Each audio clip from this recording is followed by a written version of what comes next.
Welcome to the Lben Tea House. In real life, friction between people is inevitable. Sometimes it's just a minor argument over words, and even if it escalates to a fight, it mostly blows over. However, when conflicts intensify into deep-seated grudges, things get complicated. Imagine if there really was someone who harbored a grudge so deep they wanted you dead. Horrifying, isn't it? You might think you're ordinary and ask, how could you possibly have such enmity?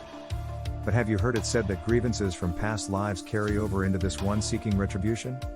Today, let's discuss this theme of karmic debts of love and hate from past lives carrying forward. Such stories, rooted in past life grievances, have been passed down from ancient times to the present. Take the story I told before about Wang Mong's usurpation of the Han dynasty, where he is not just an ordinary man but a white snake reborn to overturn the Han regime. The story goes like this. To rebel against tyranny, Han Emperor Liu Bang raised an army. His rebellion resonated widely, drawing support not just from humans but also spirits. A white snake sensed Liu Bang's imperial aura one day and coiled on the ground to divine future fortunes, an interesting little tale in itself. Since snakes have no hands, this act of coiling and deliberation gave rise to the term ponder and prediction. After its foretelling, the snake realized Liu Bang was no ordinary man but a descendant of the Flame Emperor, destined to be an emperor himself. Deciding to ally with Liu Bang, the snake hoped that once he became emperor, he could ascend to become a guardian beast of the nation and even have a chance to be emperor one day. Having made up its mind, the snake immediately set off for Mount Mangdong, where Liu Bang's uprising was stirred. In those impassioned times, Liu Bang held a majestic rally, proclaiming from the stage, with strategists planning behind the scenes, "We shall ensure victory from afar. Follow me, my generals, leading an army of 1,000,000, to certain victory and honor," as if the surging winds were whisking clouds into the sky. In closing, he declared, "We will triumphantly return from this campaign. With spear in hand, follow me, those who block will face death, be it man or dog." The crowd cheered in response, heading into battle with him. Just then, a weary white snake arrived, slithering towards the gathering. Thinking the large crowd had come to welcome it, the snake, exhilarated, lunged towards the throng. Liu Bang, in alarm, drew his sword and sliced the white snake in two. No one paid much attention at the time, as they debated whether to preserve it with salt or to make it into soup that evening. However, that night Liu Bang had a dream in which the white snake, brimming with resentment, confronted him. "What have you done? I came to you with good intentions, and yet you've cut me down with a single stroke."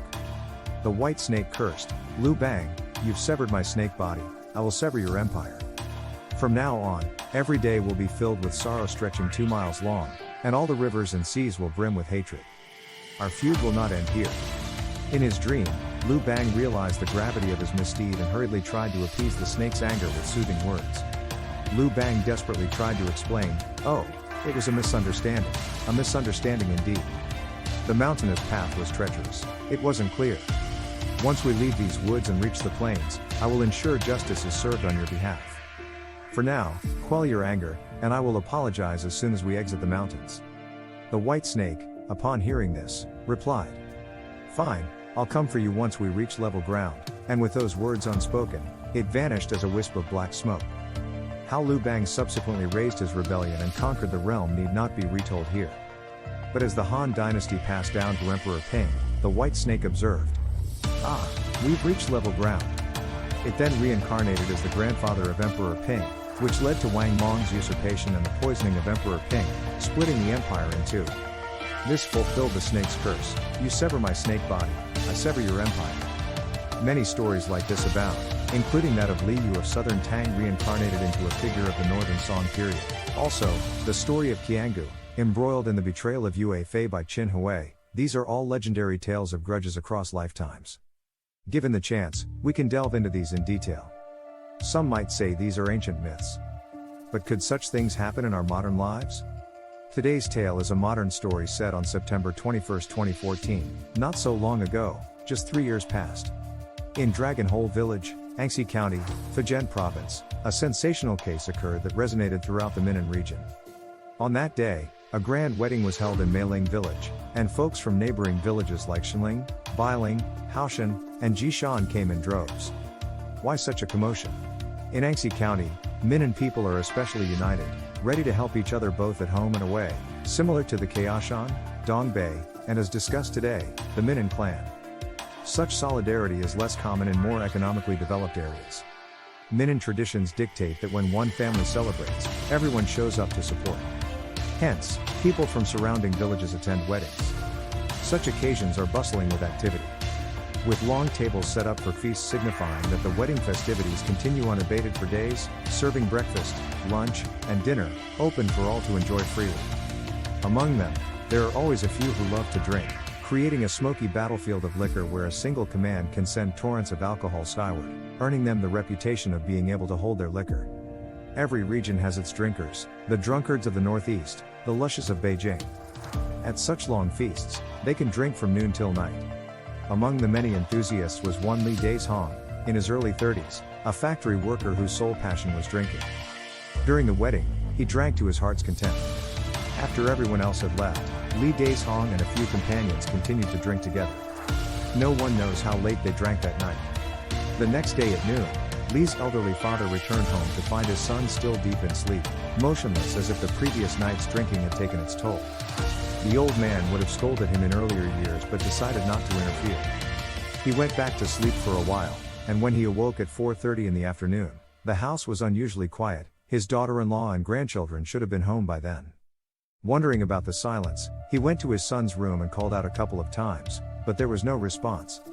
Moving closer, he noticed a strange odor in the room, like the stench of blood from a market. Before going any further, it's worth mentioning that some literary works differentiate between human blood and animal blood, claiming animal blood to be salty while human blood is sweet. I believe this may be due to individual differences in certain situations. Animals consume less salt, so their blood has a salty taste. Humans regularly eat salt, resulting in higher salinity in our blood. Pinching his nose and smelling, the old man detected a salty scent. At this moment, looking at his son lying on the bed, something seemed awfully amiss to the elder. Sometimes human intuition is truly astonishing. You don't know what has happened, but something feels unsettling. He prodded his son's back with a stick in his hand and called out, Dazhong, Dazhong, what time do you think it is, lying there in bed? Dazhong, wake up. But after a few nudges, there was still no movement from his son. Now truly frightened and heart-pounding, his hands trembling, the father mustered his courage and flung back the quilt. Oh heavens, that moment unveiled the most heart-wrenching scene. A son lying there stabbed multiple times, covered in bloodstains, lifeless. The pain of a father's grief was unbearable as he wailed, "How have I come to deserve this misfortune? Who could have done this?" As word of the son's tragic death spread through the village, which was bustling due to the wedding, the neighbors rushed over in response to the cries. Entering the room, they were all horrified. Just the day before, they had all been drinking together, and now, everyone started asking who had been drinking with Li Dazhong the previous evening and when it had ended. Someone replied, "Last night we drank until just past midnight." His wife called him on the phone to come home, and we even teased him a bit before he left. Others speculated, did he get into a fight with his wife? Maybe things got out of hand. The villagers discussed the situation from all sides, but importantly, a life was lost and the authorities had to be notified. So, someone suggested calling the police, only for someone else to ask, "I have never called the police before, what is the number for 110? Someone nearby, impatiently, retorted, "You blockhead, just dial 114 for inquiries." It was an unfortunate event that shook the entire village to its core, and now the most urgent task was to uncover the truth and provide justice for the deceased. Given the village's remote location, the police didn't usually come by, and even after a call was made, it could take a while for them to arrive. While waiting for the police to reach the scene, news of the tragedy had spread through the entire village. In Chinese rural areas, particularly in clan-based societies like those in southern Fujian, locals are accustomed to resolving matters themselves. Coupled with the recent difficulty in discerning the truth in the news, trust in official agencies had also waned. Under these circumstances, a large crowd quickly gathered outside the Li family home, packed so densely that not even water could seep through. Some were there to comfort the old man, others offered suggestions, and some even volunteered to help solve the case. A neighbor brought up the concept of the chicken child, which might be unfamiliar to some. However, everyone is likely more acquainted with a scene from the Stephen Chow movie Flirting Scholar. In the story, Tang Bo, who serves as a page in the Hua residence and, by happenstance, encounters the elderly teacher accidentally injuring himself. there's a part in the film that mentions rooster provokes rooster, which comes across as comical. Even if the meaning might not be entirely understood by the audience, it remains a vivid memory. The rooster, in reality, is a folk ritual, similar to the spirit invocation rituals of the Northeast or the shamanistic jumping god ceremonies. If someone possesses a particular constitution from a young age, they might be chosen as a medium for communicating with the divine. As children, they are called chicken children, and upon growing up, they become roosters. If you're faint of heart, it's probably best not to search online for details, as the images related to spirit invocation could be unsettling. Typically, these images display participants of the ritual with swords and knives inserted into their bodies, seemingly unbothered by pain and without bleeding. Similar to the spirit invocation rituals in the Northeast, the participants seem to consume a significant amount of strong liquor, appearing as if it isn't themselves drinking. Some even suspect that although they don't usually drink, they can handle a substantial amount of alcohol when possessed by spirits. This chicken child, well known in the village, had a notable ability: mediumship. Provided the deceased had not passed away for more than 7 days, his cock crowing ritual could invite the soul of the deceased to enter his body, allowing the villagers to find out what really happened to the person before death threw him. Therefore, someone in the village suggested calling the famous chicken child to resolve the suspicious case. Said to be over 40 years old, the chicken child arrived and started his ritual, burning incense, making offerings, holding the plastron of king wen in the left hand and some kind of herb in the right, crafting an atmosphere akin to both clay modeling and wood carving. During the ceremony, he would also chant some incomprehensible incantations, which might sound both melodious and mysterious. An incredible case surfaced in this little village. Some called it a rooster miracle or akin to the spiritual tunes of the Northeast. The villagers sought to find answers through their native methods, via the chicken child, despite not being familiar with the traditional southern ceremonies. In the midst of it all, the chicken child suddenly collapsed to the ground, leaving the onlookers at a loss. According to tradition, the chicken child should have been able to stand up after falling, but this time the situation seemed abnormal. After he collapsed, he emanated a heart-stirring crowing sound. The villagers surrounding him were astounded, his performance diverging from his usual. His eyes were filled with an eerie look, and his expression was as ferocious as a wolf, starkly different from the ordinary. At that moment, the sound of police sirens pierced through, prompting villagers to swiftly clear a path for the officers to enter the scene. The police had the chicken child taken away and proceeded to inspect the house. It was a peaceful rural household, from which heart-wrenching screams echoed in the dead of night. The master of the house had met a gruesome death inside, with the whereabouts of his wife and children unknown. The police endeavored to crack the case, and criminal investigation specialists assessed that it was a deliberate and brutal murder. Remarkably, the suspect was swiftly apprehended, thanks to the advances in information technology and tight security monitoring. After 66 hours of diligent effort, the criminal suspect, Li Guangfu, was arrested. The interrogation proceeded exceptionally smoothly, with Li Guangfu confessing to all the details.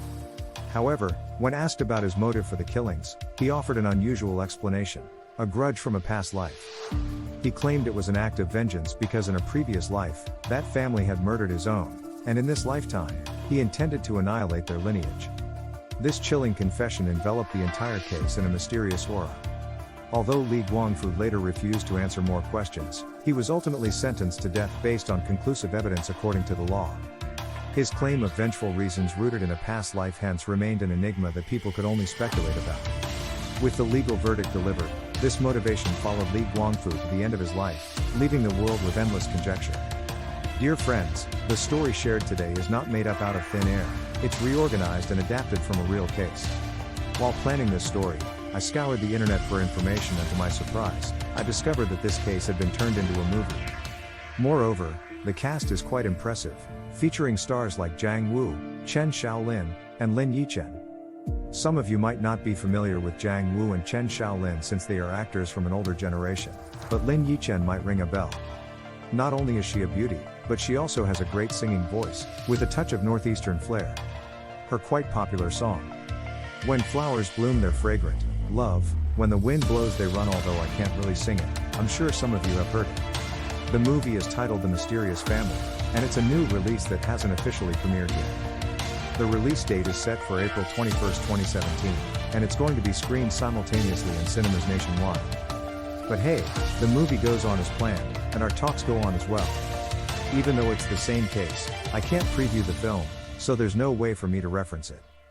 Both these stories draw from that heart-wrenching family annihilation case, which is quite a coincidence when you think about it. That's all for tonight's story. Thank you all for joining the chat at Leben Tea House. Until next time, goodbye and good night, everyone, sweet dreams.